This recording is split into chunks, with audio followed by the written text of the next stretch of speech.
Hey, welcome back to the table. Before we continue, there's been a lot of chatter, and first of all, I want to thank everybody who has had a lot of kind comments. And for I don't know, I just sometimes I really worry because I read rule books and I'm like, wait, this rule book stinks, and then I get all these people telling me how I'm the one that stinks, and I guess that's the way the internet works these days. But there's a lot of you out there who agree, and it's very validating for me, and so I appreciate that.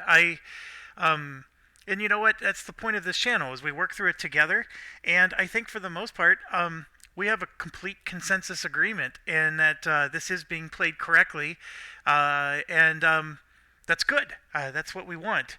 So obviously, we pause the game, we look up rules as we go, but it seems like we're at least on the right track. There's so far no major errata I need to point out.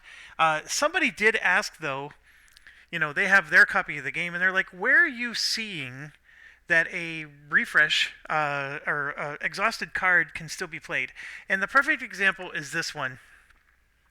So here you can see there's the action and then there's the exhaust. And so what I've been contending is that you can exhaust this card and still continue to do the action even though it's exhausted. And I totally get where you're coming from because those of us who play Thunderstone Advance, Thunderstone Quest, heck, even Magic the Gathering, with the tap keyword, any game you play, when you exhaust a card, it's out. Like you can pretty much just flip it over. You don't even get to use the card anymore. And that's not the case here. In this situation, if you exhaust a card, you can continue to play it, and that's very. I don't know how abnormal it is, but it seems abnormal, and so I totally understand where some of you are coming from. So I will spend a few minutes to get into that. Be sure to just skip forward if you're not that interested in this. But the first thing I want to show is the exhausting card section. Now, all this explains is that when you exhaust a card, you turn it to its side. And then you can't use it again. You can't use... it cannot be exhausted again, is how it's specifically worded, until it's refreshed. And then right here, an exhausted card retains all of its text, and any other keyword effects can be resolved as normal. So in this case, the exhausted card, the other keyword is action.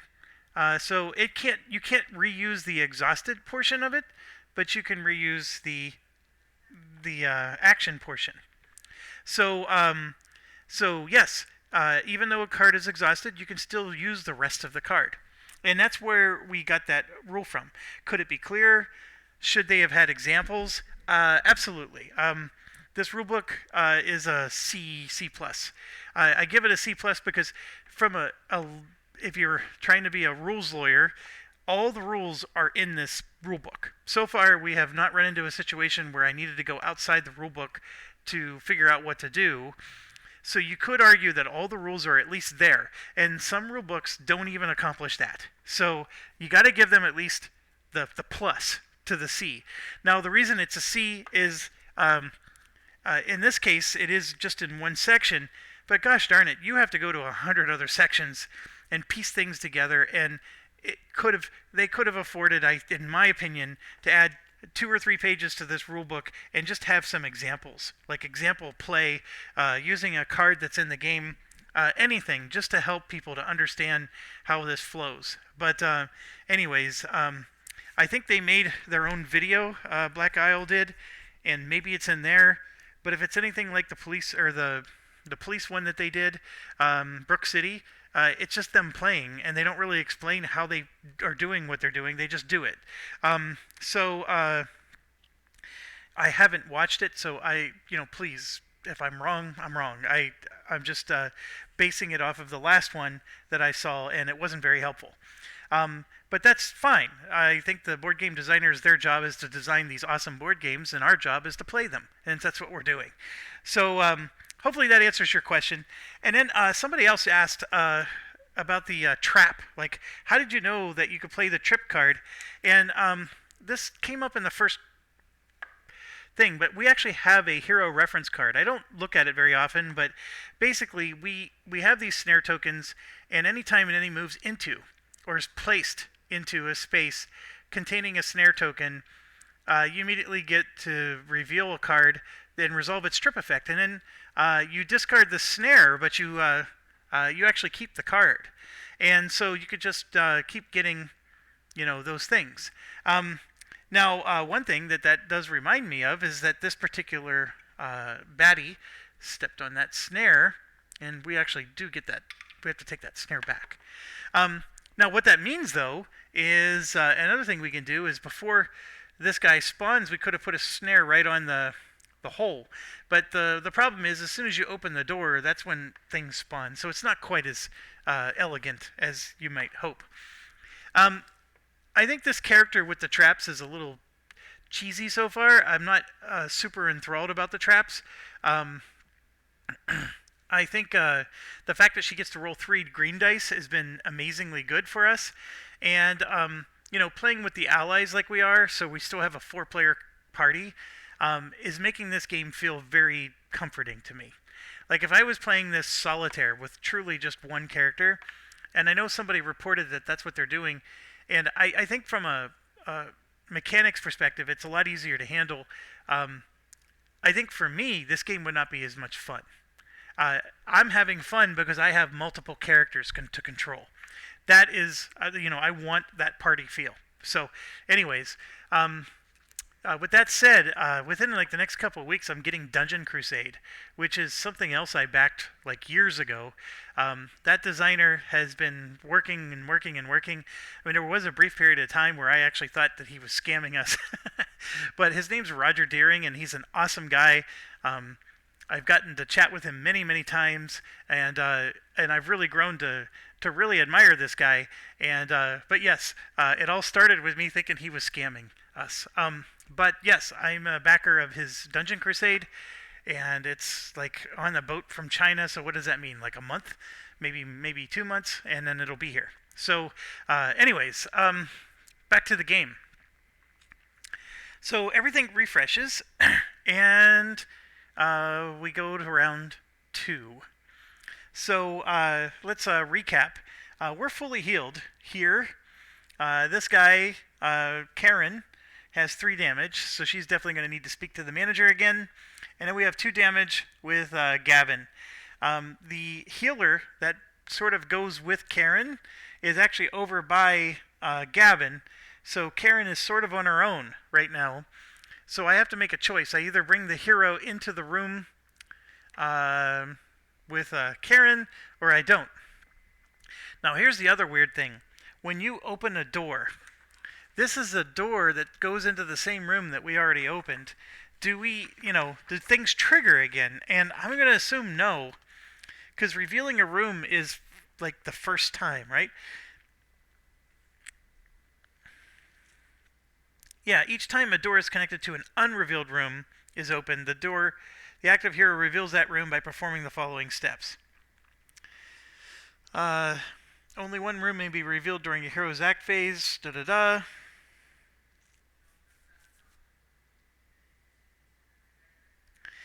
Yeah, so now that's a good question. And this is one that's not covered by the rulebook. What happens to this door here? Is that already open? Is it open now? And like we were talking about, the enemy doesn't go through it because nobody's opened that door yet. Or because this is a room that we're already in. So it doesn't say. And yeah, maybe we'll take away that plus on the C plus part. Yeah, there's absolutely nothing else talking about the doors in this situation. Well, first of all, I'm going to go on a limb and say that we can open that door if we wanted to, but right now it's closed. And so I'm going to say that the monsters can't open the door, only heroes can. That is actually in the rules. Heroes, let's see. Only one room may be revealed during a hero's act phase, but if you're opening a door to a room that's already been revealed, that's not going to count towards that. So yeah, that's where this game gets a little weird. Well, here we go. Here's another spot that talks about doors. Once a figure begins its movement, it must complete it. Heroes may resolve exhaust effects and use effects during their movement, as well as opening a door without ending their movement. If a character is in a door space during their action phase, that hero may open the door. If the door is connected to an unrevealed room, the room is revealed. Only one room will be revealed this way. A figure may only move between rooms by moving into one door space from another door space, both of which must be connected to an open door, and you can't move diagonally. Yeah, so it is saying that we can open that door, but it's the hero that has to do it. Okay, all right. We got that resolved, and I apologize. Jesus, 10 minutes in. Okay, let's go. So, we need to kill this guy. He has 2 damage on him. The Raglan Burner. You know, I don't know why, but he reminds me of the Hamburglar. Do you guys ever watch the old McDonald's commercials? And I know he doesn't have like the pinstripe, the jail suit. But he reminds me of the Hamburglar. I don't know why, but I mean, I'm expecting to see Grimace come out, and this is Grimace right here. And I'm just looking for a McDonald's playset coming next. I don't know. Maybe I'm just crazy and weird, but that's what this always makes me think of. Okay.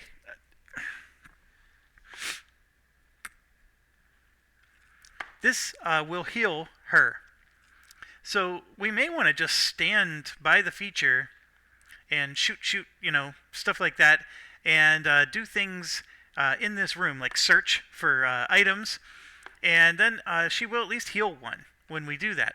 That's actually a very viable option. So let's start with her. We have some nice cards here. This one is before an enemy activates. For each snare token, we may choose a hero to draw a card, So we probably should have done that last turn, actually, when the enemy activated. That's my fault. I should have played this, because we had 1, 2, 3 snares on the board. So if you're okay with me retconning, I'm going to do that. This would have been played when this guy moved, and what that would have done is I can choose a hero to draw 1 card or gain 1 focus for every snare token. Then gain 1 supply, and so that's huge. Let's gain the supply. We're up to 5. And the other thing the rules don't say is, can I play all 3 reaction cards? It doesn't specify that, I don't think. But anyways, I'm not going to push the limits there. And then I get to choose to either draw a card or gain a focus. I'm actually going to gain 3 focus because she was really low. She's now up to 5. Okay, so this card is gone. And I apologize. Retconning always sucks, but it's a solitaire game. And I'm not paying attention because I'm worried about 100 other things. But that's what I should have done during her turn. Okay, so let's put these cards to the back because we're not going to use those. I could have used the water droplet. Oh, that's right, the water droplet to heal 1 damage. And right here, there is 2 water droplets. So we're going to do that. And we do get this, but don't worry, the Raglanders went last. Remember, that was the there's the threat turn, and then the villain turn. Oh, and then the quest turn. Hold on. Yeah, I'm not going to do that part. That would be retconning too much. I don't remember what the dice were before we re-rolled everything, so I'm not going to do that. So I won't heal. I'm just going to leave that be. I should have healed is what the ultimate outcome is. I should have healed, but because I failed to... All right, this is a freebie, and then this is a really powerful search item, and I think I want to do both of these. So we're going to play both of these cards, and then she's just going to have 2 cards left in her hand, which is okay. So, first of all, we're going to do the feat. So I'm going to gain 1 focus for each of your snare tokens on the board, which, so I don't want to gain the 3 from the last thing. I would actually want to take 3 cards, because you understand where I'm going with this, because this is going to let me gain 1, 2, and then there's one way over there for 3. So now I get the 3 focus that way for playing the feat. Okay, and then I can place 2 snare tokens in empty spaces within range. And I can, if there's a water symbol, which there is, I can choose a figure within range to move up to 3 spaces. This is a 5 range item, so let me do that. First off, I will move this guy. This guy's the only one in range. Huey is, so he's going to go 1, 2, 3, like maybe to there. I think we're going to want to go into this room over here. And I want him to still be able to attack. So we'll do that. And yeah, I get to place 2 more, but it's also within range. So I don't know what to do with them. So I'm just going to place them here and here, just because I can. And so that's all 5 of the tokens are on the board now. Okay, so because of the retcon thing, I am drawing 3 cards. So here's the 3 cards that are in my hand right now. I can test intellect. For each success, I may either draw a card or place a snare. I'm going to hold on to that one. Here's an action. It's only range of 1. If the target suffers any damage, you may move it up to 2 spaces, so you could basically knock it backwards. So that's an interesting one. And then lying in wait. With an 8 range, we can attack with our green dice. That's actually a pretty good one. It's an action, but we're going to hold on to those cards. So we'll keep those in our hand. And so first action, I forgot to reset these.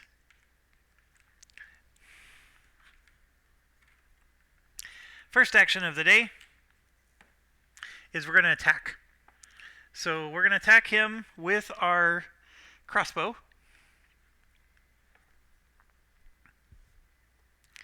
And crossbow looks like this. So we're going to do attack with our green dice, dexterity dice, and then either discard 1 focus or exhaust this card. And we don't want to exhaust the card because we can use one of those gems there to gain 1 focus. And then that'll exhaust the card. But there's no gems in the altar dice. So I'm playing this a little out of hand. So let me think about this. Yeah, I'm committed now. I really should have done maybe some things in a different order so I can change the altar dice. But that's okay. We're going to go ahead and roll green dice against him. And remember, she has 3 of them. So I'm going to go ahead and roll those.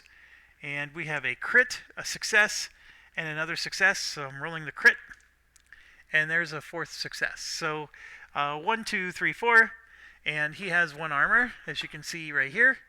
And so 4 minus 1 is 3. I at least like the easy math. So I actually have Folklore the Affliction. Holy cow, that game is a whole bunch of +1, -1 modifiers. Okay, so here we go. We add 3 damage. 1, 2, 3, 4, 5. He's 1 away from being dead. So that's interesting. I was going to use Huey to kill him. He's down to 1 health, and I think Huey can do it. So I got 2 actions left with her. So what do? Well, the first one I think I want to do is Hunter's Instincts. That's an action. And it says for each of your snare tokens in your room, we're going to gain +1 blue die for this test. And we're going to search blue. Well, there's 1, 2, 3, 4 snare tokens. So we're going to get 4 extra blue dice. That is awesome. What was also awesome is gaining the supply, but I think we're going to get some nice supply tokens from this. And yeah, we don't get to do the diamond action, but this card is going to be gone. Now her blue number is awful. let's show you this. This is her character card. Her blue number is a 1. So it's very, very poor. That card needs to be played with traps in a room. So with 4 traps in a room, she's going to get to roll 5 dice, which is all the dice in the game. All right, we got 1 success. This is a crit. Okay, so this is 1 success. And that's 2, 3, 4, 5, 6 successes and 2 focus. And what I'm going to do is I'm going to use one of those focus to make it another success. So I'll collect this focus to pay for that one. So 7 successes. So what does that mean when you have 7 successes during a search? Well, the first thing we do is we just searched the rooms. So we're going to put a search token on that feature, which is the alchemist deck or desk. We get to draw 1 search card. That's it. Doesn't matter how many successes you have, but since we had 6 more successes beyond that, we get 6 supplies, and that's the amazing part. So here's 1, 2, 3, 4, 5, 6 supplies, and we now have our 10. In fact, we have 1 extra. So we have our 10 supplies that we need to level up our heroes in between missions. That is what makes this character awesome. Okay, what did we get? We got a potion of healing, which is perfect. So we'll add that to her arsenal here. And she's near the alchemist deck, and I'm going to reach across the table here. We can interact with it and do a search if we like. For each supply gained during this test, we can choose a character in the room to heal 1 damage. That's a nice option. Now, because we already searched once, we're going to have to cancel, or we're going to have to get 2 successes just to succeed at the search, and we need 3 successes to be able to get a supply, which would heal us, and her intellect is only 2. So that's where it gets a little crazy, because you're spending supplies to get extra dice just so you can get more supplies. I mean, it sort of doesn't make any sense. It's not really a great move for her. It would have been okay to do first, before we just rolled 6 dice, and maybe that would have been a better order. So, c'est la vie. That's part of learning the game, I guess.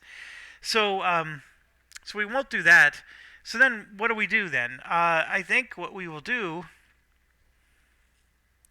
is we can play another one of our cards, or we can attack again, which I don't want to do. We could try to do this search. What else can we do? Let's look at our options. I guess I could move and get away from the alchemist desk. The alchemist desk is going to heal me 1 health. You know what? That is what I'm going to do. I'm going to move, because remember, you only get to move 3 spaces. I'm here on this end of the alchemist desk, so I'm going to go 1, 2, 3, and now I'm on the other end of the alchemist desk, and I'm still next to it. I'll still get to heal, and now I'm closer to the door. Okay, that's what I'm going to do. Final answer, and yes. Now we're going to activate Huey, because he's a part of her tableau. Huey is not going to move, because if I move, I'm going to no longer be able to attack. I want to attack. I don't want to open this door. So we're going to go ahead and attack him. And Huey, his card, I'm just looking for it here. So here you can see he's going to do an intellect attack, which is 2 dice here. That's the little moon here. And I'm not going to be re-rolling alter dice. I'm just going to attack. So where's my 2 dice? Right here. And let's get her done. Okay, so I have a success and another success. 2 successes is all I need to win, because he has 1 armor. And then I have a focus, actually, but I'm already at my max of 5, so I can't do anything about that. But we do kill this guy, and he's now out of commission. Oh, you know what? I totally forgot that Karen here has a farting problem, and she still has this in her threat area. It doesn't really hurt her, but she has to spend an action to get rid of it. I could have done that this turn when I was sitting here wondering what to do with my 3rd action. But that's okay. We're not going to retcon that. And yes, our little guy is dead, so we got him off the board. And then last thing we're going to do is we're going to move our healer Um, he can heal this guy as long as he's within range 3. So we're going to go ahead and move the healer. Well, let's look at the board real quick. There's a room here, and I think the healer is going to start moving this way to join this room. So we don't want to be more than 3 away from him. So we're going to move 1, 2. So he's 3 away, like that, right? And in doing so, he can still heal Ulrich von Liechtenstein. So he's completely healed now. Ulrich needed to heal exactly 2 health, and that's exactly what he did. All right, so yeah, we didn't use his full movement, but now he's ready to storm through this door, just like we're ready to storm through that door. Okay? All right, so now that we did that, let's move the camera up. And we now have our Ulrich's turn. And I think I'm going to just plow through with the mage first. So the mage, Q, she's part of the QAnon group. So Q heard that this is the basement of a pizza place over here. So we're going to go into the basement of the pizza place here and kill all the bad guys. So we're going to, let's see here. She gets to move 5 spaces and attack with her intellect, which is an awesome 3 dice. So we're going to do exactly that. So let's rock and roll. I got to stand up for this. Okay. 1, 2, buckle my shoe. We're going to open this door. And I'm going to move the door aside for now. And then we got to go through our 3 steps. And I still look at the rulebook for this because I just don't want to get anything wrong. First thing we do is reveal a feature card. So, the pizza place has a mystical mirror. Alright, so a hero adjacent to this feature may gain an armor token. That's cool. And then we can search for each supply gained during this test. Choose a hero in this room to gain 1 armor. Okay, and the type of search is charisma, which none of us are really super good at. But anyways, I will go ahead and put the mirror. I'm going to start create a new row up here, and eventually I think I'm going to have to just start going this way across the top. But we'll at least try to keep as many over here as we can. And let's see if I can find the miniature real quick. I can't, so I'm going to pause. Okay, I'm back. This mirror looks like this. I do give them credit. They have super nice miniatures. They'd be even nicer if they were painted. So here we go. There's 2 white spaces, but the space that it goes in is in the corner, like so. Alright, and next thing we do, after revealing that feature, is we draw a quest card. And so let's do that. And so far, this particular quest has been all about attaching itself to the feature. So here's the text. I will... there you go, for pausing purposes. Okay, now we're going to... Let's see here. When revealed, attach this card to the room's feature card. Each enemy drawn when revealing this room gains 2 armor tokens. Okay, so that stinks. And a hero adjacent to the feature may draw a card from the clue deck. So that's how we get more card, our clue tokens, our clue cards. Okay, so the part that stinks about this room is that mirror is way off in the corner. But there is a... I need a little pointer here. There's a door here, so we can at least go to the mirror and then out the door. And why is it that you're not seeing... Oh, you are. Never mind. Okay. And then lastly, each hero is going to draw and resolve a threat card. So that's these Raglinders. And I always let Karen go first, because she's always in a rush.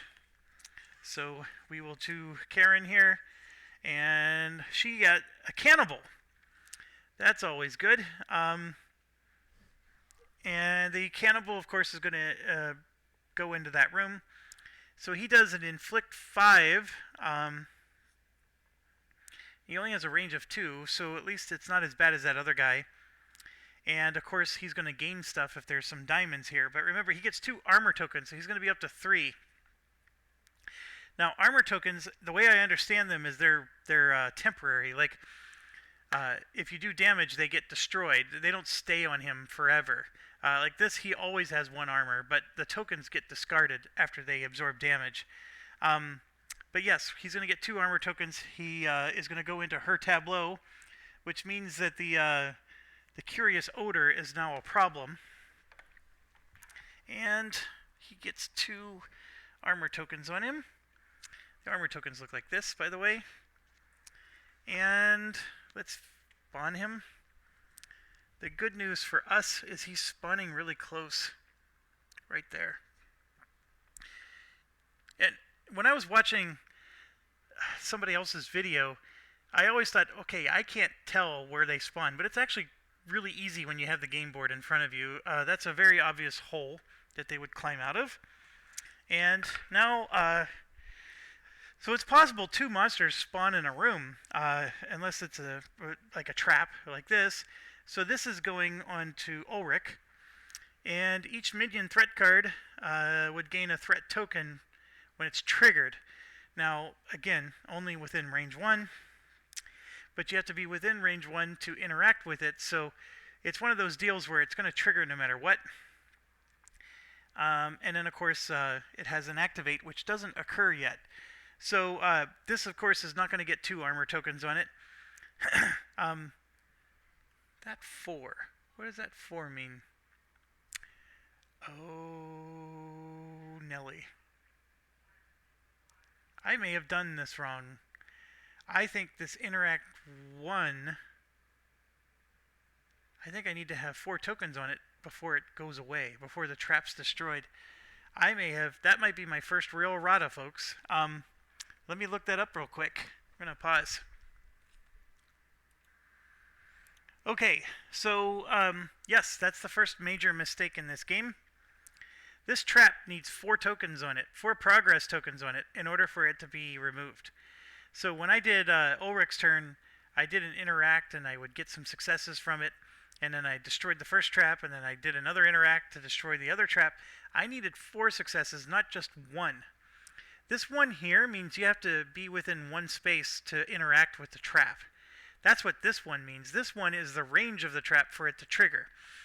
So I got that a little bit wrong. I'm not going to worry about it. When you play solitaire games, you just make your mistakes, you keep going. And we'll just play it right from here on out. But yes, that's a big error. I shouldn't have made that error, so I apologize. So yeah, this is a lot harder to take down, and it will go 1 space closer to the heroes. And it's going to put tokens on everybody because it stinks. I do find that to be a little humorous. So here we go. We got a trap. It's going to be given its little red thing. It goes in the space, it goes 1 space next to the mirror. So the trap is really far away. Little dire straits there. It's so far away from me. So far, I just can't see. And so it's going to be right there. But at some point, when we go up to interact with the mirror, we're going to have to deal with that trap. So the good news is the monster is fair game. And the trap isn't going to be, it's not going to be near the monster. And so we can do whatever we want to take this monster down. Now, I am a little concerned about Q rushing in and hitting him. There is some crazy line of sight rules where where Q's standing right now is probably good enough to be able to hit him. So Q, I mean, I do have to worry about this wall, but Q can shoot through the door, and that's what I'm going to do. So I'm going to leave Q right there, and we're going to attack. Now, Q does get 3 dice, so that part's awesome. And I'm going to go ahead and grab Mr. Ragok Cannibal. And, I coughed. There we go. Alright, so that's his stats. He has 1 armor, 4 movement, 2 range. He has 7 health, though. So we're going to go ahead and take our first shot at him with these 3 dice here. Let's see what we can do. And there you see I have 1, 2, 3 successes and then a focus. He has 0 focus. Ulrich does. So I'm going to have to take the focus token for him.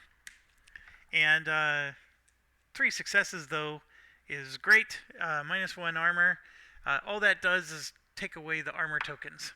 But somebody had to do it, so why not have Q do it?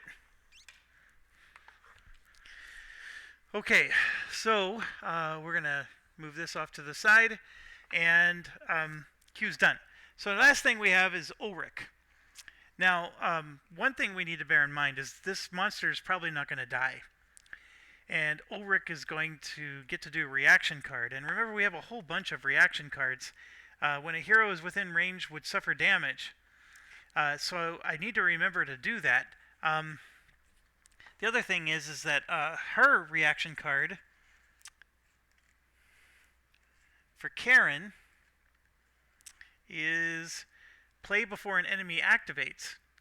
For each snare token on the board, you may choose a hero to draw a card or gain a focus. So it doesn't matter where the enemy is. You just get to play it. And right now I have 5 of them on the board. So now's the time to start doing this. And each hero may heal 1 damage. So these are the times to really start playing those reaction cards. Now, this guy has 3 of these freaking reaction cards. I didn't do a good job of shuffling. But we do have Valiant Stand, which is an action. Each hero may discard an inspiration to change an altar die. And then we can discard 1 to attack. So the nice thing about this is you're basically getting a attack and a die manipulation versus just attacking with your sword. And you also get to deal 1 extra damage if you have the water droplet, which we do. So that's nice. And then we have this one, which is a free action. We can discard an inspiration to gain 1 focus and an armor token. Or we can do this symbol for everybody to gain an inspiration. The light symbol for gaining an inspiration is not in the game right now. I'm not real big fan of any of these cards at the moment, so he gets his sword, lets him attack and deal damage to every enemy in range. And then his pendant, they may discard an inspiration to add 1 critical success to the results. That's actually pretty good. After a hero within range rolls dice for a test. So you can even wait until after they roll the dice. Rather than reading it to you, let you look at it. So after you roll your dice, a hero within range could be yourself. You may discard an inspiration to add 1 critical to the results. I think that's pretty darn cool. And we have the story card 2. You may discard 1 focus to change an altar die to any die you choose. And yeah, so a lot of things to forget here. We can also exhaust a minion within range. I forgot about that. We have the blinding powder. Okay. So we get 3 actions with this guy. First action is going to be to move, of course. And he can only move 3 spaces. So 1, 2, 3. Next action is to move 3 again. 1, 2, and then we're going to get into melee for 3. And then we can do some stuff with our third action. We can attack, we can play our feet, we can do all these things that we were just talking about doing. The blinding powder is a consumable. Once we use it, it's gone.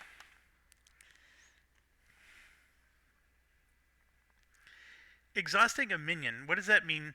It means so when it's their turn, they don't do anything, and all they're going to do is refresh at the end of their turn.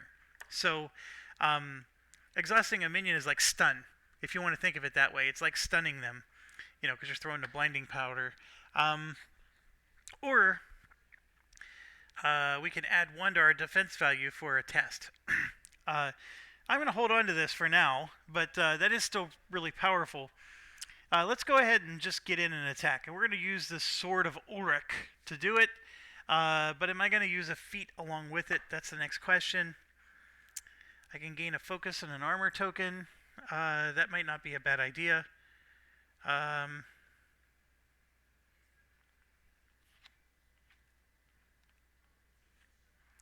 Yeah, that's not a bad idea. So I'm going to discard this card. Every hero may discard an inspiration to gain 1 focus and 1 armor token. Now, it's a little bit of a waste, but and you'll see why in a second, but I'm still going to do it. Okay, so for Karen here, she already has, and I'm so sorry about the camera wobbling. I'm at the edge of my table here. She already has 5 tokens, so we're going to take this inspiration. We're still going to spend it because I'm going to get an armor token for her. And the armor tokens, of course, is on the other end of the table, and I need to reach. I'll grab that in a second. He's going to do the same thing, and I'm going to discard that. And he definitely needs a focus token. He only has 1. Now he has 2. He's done 2 movement actions, and he's going to do an attack for his 3rd pretty soon. Okay, and I'm going to set the camera down, and let's grab some armor tokens, of which we're grabbing 2. And 1 for Karen, 1 for Ulrich. And that wasn't the greatest feat in the world, but that armor token might come in handy when this guy attacks me. Okay, so Ulrich, his red ability, as you can see here, is 3. So we're going to get to roll 3 dice. And I'll put the enemy into view so you can see what we're up against. And we're going to roll 3 dice right here. And I have 1, 2, and 2 focus things. So I think what I'm going to do is I'm going to split the difference and use the focus to spend the focus to get 3 hits in. And you can see here he has 1 armor, so we're going to do a net of 2. So 2 hits go on him. And I could choose to exhaust him, for example, because I can play the blinding powder. There's still things I could have done. I could have also done like the Valiant Stand here, which would have done an extra damage. But I'm holding on to all that stuff at the moment, and we're just going to let it be. I'm completely healthy. I have no damage, so I think I can absorb a hit from this guy, and I'm just going to take my chances. So also, his attack, by the way, is the red, and I get to roll 3 dice to defend against an inflict that's red. So we've gotten really lucky. The guy who has the green inflict has been attacking our rogue. The one with the red inflict is attacking our paladin. We're getting very lucky in that regard. So I think that's bringing us to the end. I'm just looking real quick. We want to use his pendant. Yes, I would use this pendant because it's a free thing to do every turn. We get to add 1 critical success to the results. So we're not done yet.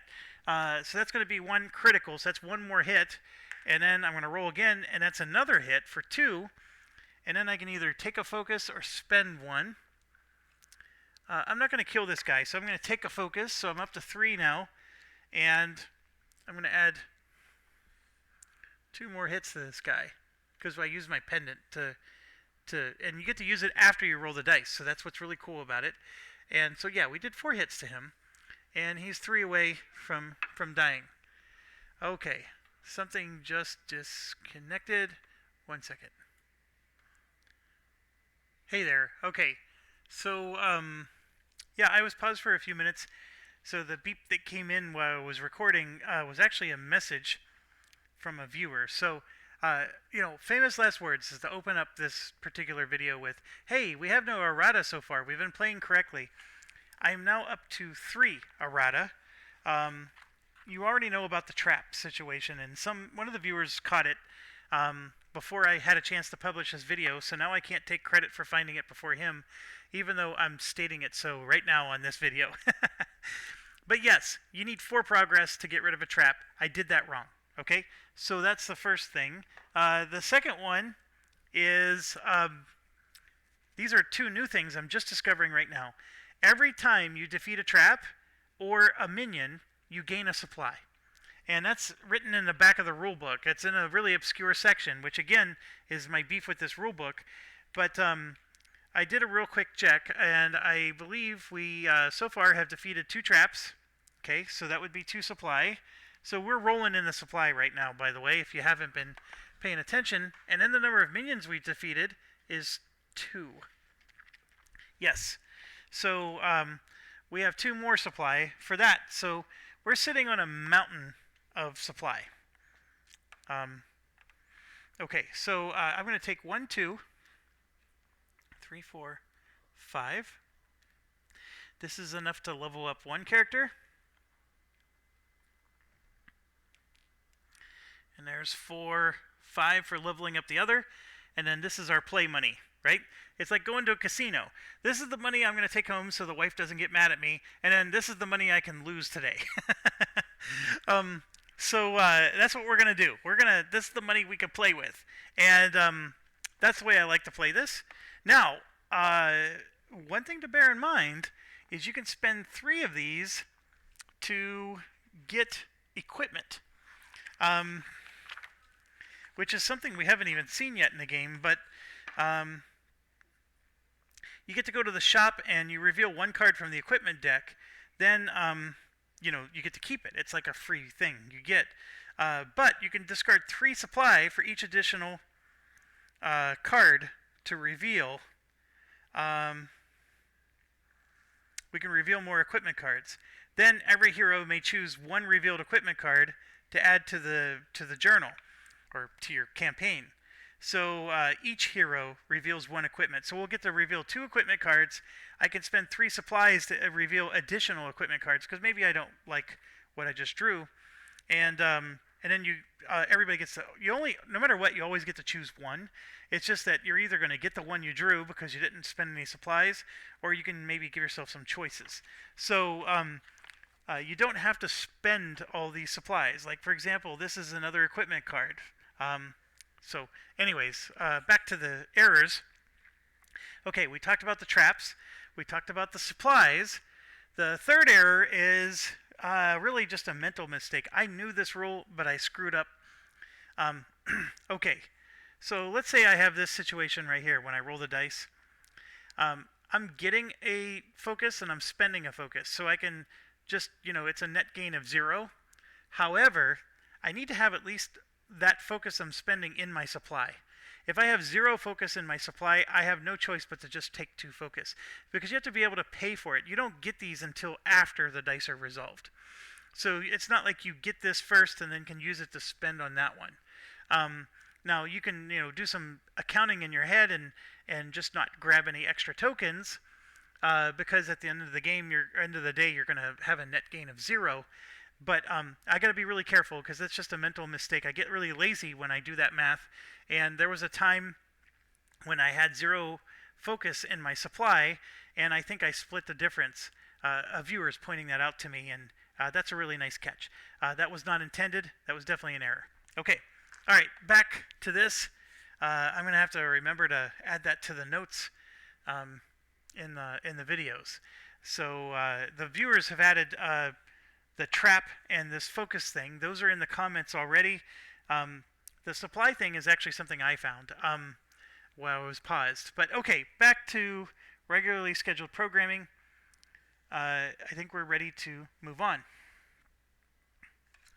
All right. It's taking about an hour a turn around. Okay, now we do the threat turn. In any order, I am going to choose Karen first, because the other way is worse, because the trap is in Ulrich's possession. So we're going to activate the cards. Okay, so Karen's cards are pretty simple. She has the Curious Odor. This is her first card. And basically it's saying each minion threat card in your area gains a threat token. And that's going to be the case here because this guy, Ragok Cannibal, is in her threat area, so he gains a threat token, like so. And if you remember, the threat tokens are described here. Before a minion with threat tokens would activate, each character in the room has to do a resist. And X is the number of threat tokens on the minion. And that's exactly what's happening right now, is he's activating. The only character in that room is Ulrich. So we're going to have to do a resist 1, and he gets to roll 2 dice. And we have a crit and a not so crit. And so this is 2 more focus tokens here. We got 2 successes, so that's more than enough.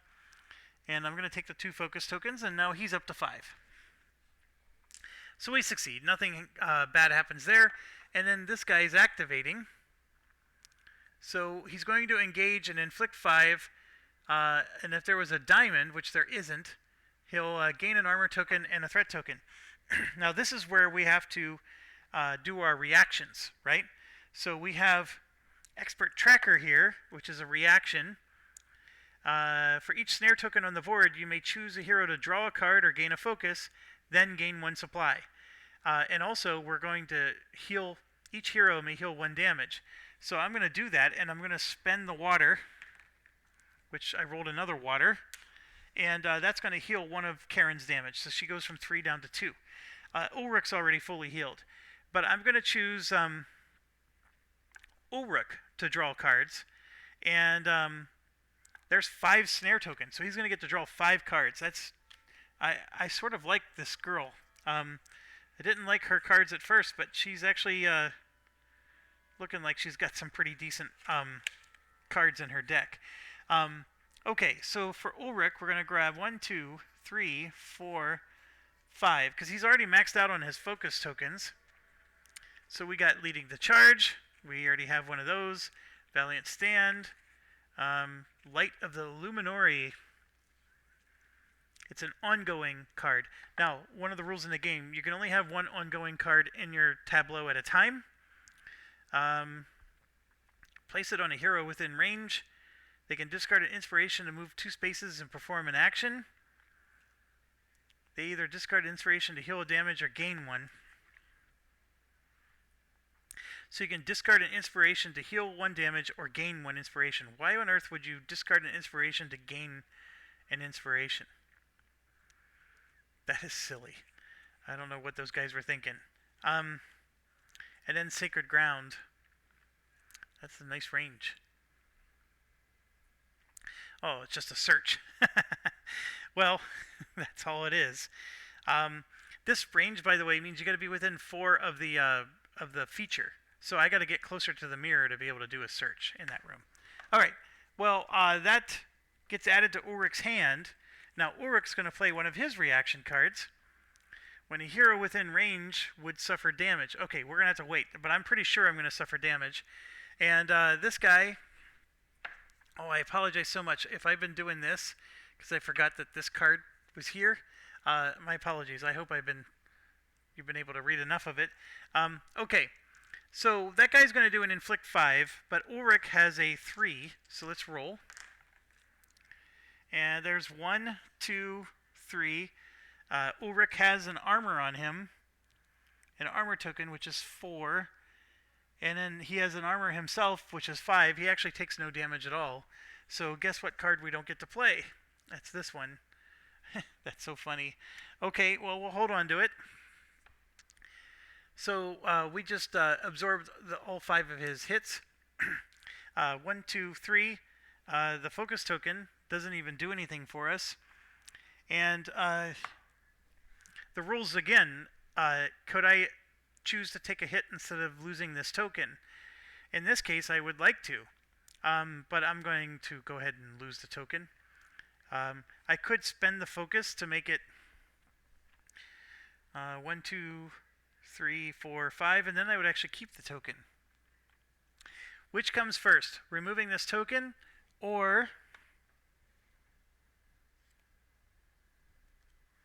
I'll just grab a different hero. Which comes first? This armor or that one? That's a good question. Because in this case, I could spend a focus token and not lose that armor token if I count this first, plus the dice, and don't count that. That's that is an interesting conundrum. All right, let's check the rulebook real quick. Okay, on page 18, under attack, or I'm sorry, inflict, the rulebook does spell this out actually very clearly. You just had to remember it. First thing you do are the dice. The dice take away from the inflict damage first. Then after that is the natural armor on the card. So this natural armor reduces it after the dice. And then after that you can spend your tokens. So that is the ideal situation. And if I spend one focus, which I'm going to do right now, this is going to count as 1, 2, 3, 4 successes, and then my natural armor is the 5th, and then I keep my armor token on Ulrich. Okay, that was all I was doing. I was just scheming to keep that armor token. And, okay, now we're done with her turn. And we move to Ulrich, and the trap activates. The activation is each minion threat card gains 1 threat token. Each hero with no minion threat card draws 1. And so Ulrich's going to have to draw 1 because this is not a minion. And that's the only one in his area. And then a threat token is being added here. So now he has 2. The good news is those threat tokens are only an issue if we don't kill the guy next round. Alright, so we're going to have to draw another Raglander card. And this is only for Ulrich. Oh, and he got himself a nice cannibal. So here's what's interesting, is what room does this spawn in? I'm going to assume that it spawns in Ulrich's room. So, and that's fine. And it's going to have the blue to separate it from the other guy who has, what color? Green. And I never bothered to put the green on him. So, come back around. I never bothered putting the green on this one. The green is in front of Karen here. And then we got another one who now has blue.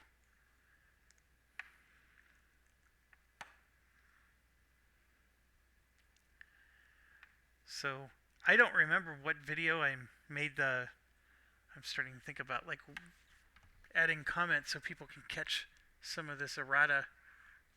Alright, and I will put that here. The good news is he spawned now. He's not going to engage us yet because we're done with that phase.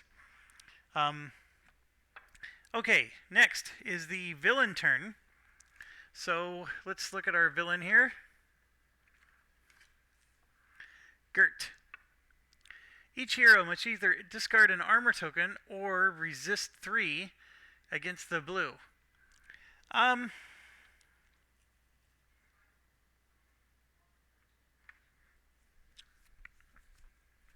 Yeah, I'm fine with discarding the armor token for both of them. So we go around without taking any damage. That's okay. So that's done. I'm going to need to move those armor tokens closer because that was quite a reach. Alright, and that's all that happens. There's no diamond in the altar dice, so we're okay there. And then we're going to draw a Gert card.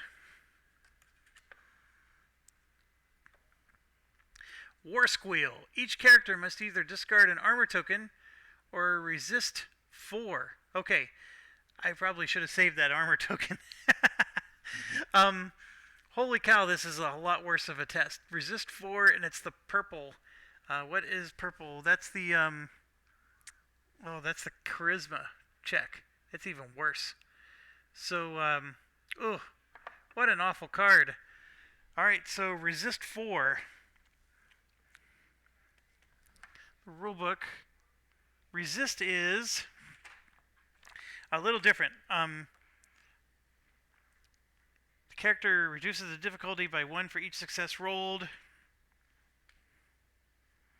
And then you suffer damage. So it goes right through your armor is what I'm trying to get at. Like, you can't use armor tokens to reduce this even if you had any. Okay, so the charisma for Karen is 2. And that's a crit.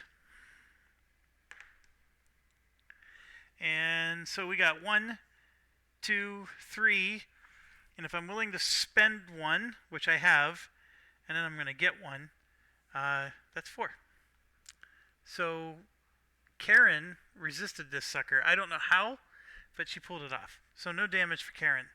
No focus tokens either. Now Ulrich, he's the same deal. He gets 2. He also got a crit. So 1, 2, and 3. And if he spends a focus token, he's got his 4.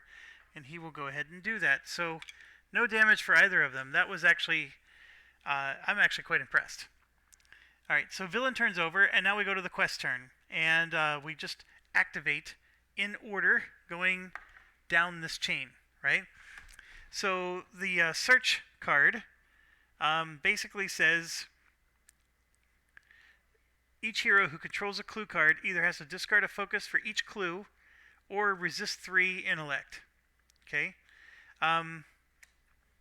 They are both controlling... Are they both controlling a clue? No, because she had the falling debris. She does not have a clue, so only Ulrich does. So he will discard a token. He has 1 clue, Ulrich does. So he will discard 1 of these tokens. Okay, and then we move down. This one here says activate. Roll all the dice in the altar pool. Each hero can then roll 1 if they choose. And if there's any of these swirlies, things happen to us. So let's roll. And I'm happy with those, so we're going to leave those just as they are. And there's no swirlies, so nothing bad happens. So then we move to the fountain. These features seem to only trigger if you have somebody next to them.